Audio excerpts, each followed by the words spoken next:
short video you just watched, there are a lot more graces out there. In Africa, everything is a taboo. But as we approach the 21st century, we are talking more about some of those cultural practices. We can discuss about FGM. Now we're talking about infertility.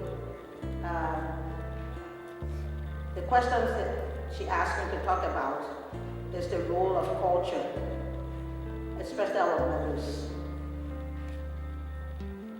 When a child is born, we celebrate. The child goes on to school, we celebrate. The child gets married, we celebrate. After that celebration of the marriage, the mothers are waiting for their grandkids.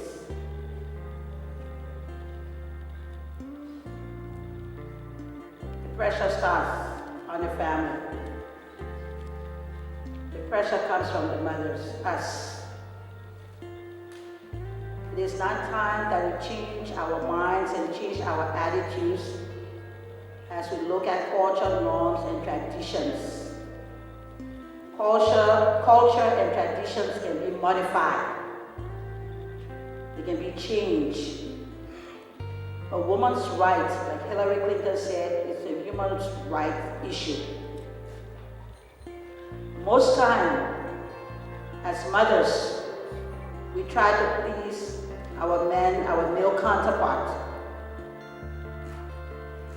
In our society, when FGM is performed, it's done by women. It's not by the men. In our society, when the daughter reaches puberty, the mom is waiting to see when she's going to get married. We need to change the way we do things. We need to change our minds. We need to change our attitudes. We need to treat our daughters equally as we treat our sons. You send the daughter to go fetch water while the son is playing football. Because in my country, you want him to be the next George Weah. But now it's changing. Everybody wants the daughter to be the next Ellen Johnson Sirleaf. Never a time in the history of Africa anybody thought a woman would have been president because of our own culture and tradition.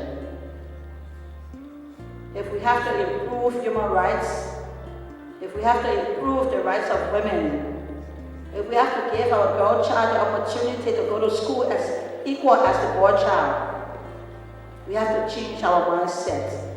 We have to change the way we think about tradition and culture norms. Traditions are fine, don't get me wrong, I love my culture, but they can be modified. Those bad practices that has to do with human rights, women's rights, those parts can be modified.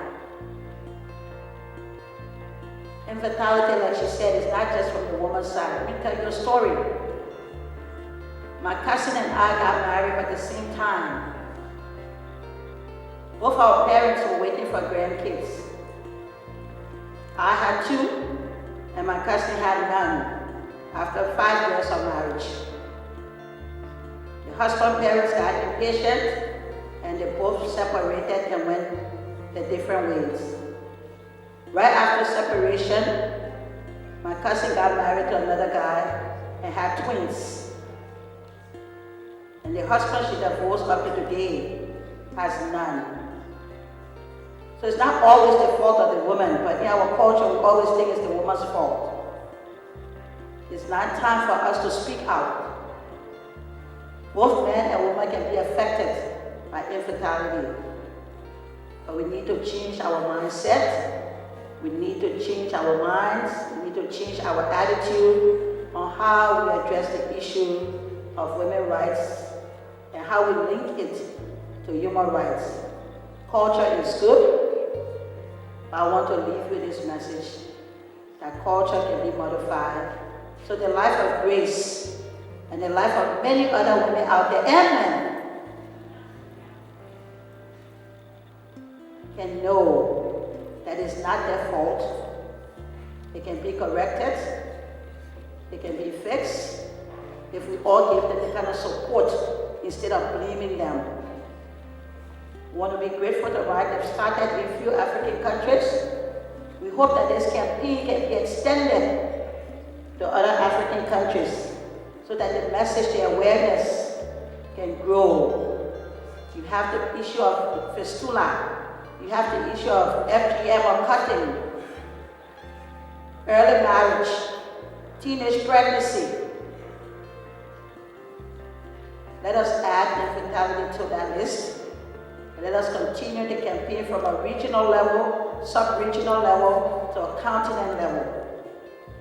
I'm glad to see all of the parliamentarians here, the academians, the executive civil society. It has to be done together. Thanks to the organizers, thanks to Merck, thanks to all for the invitation.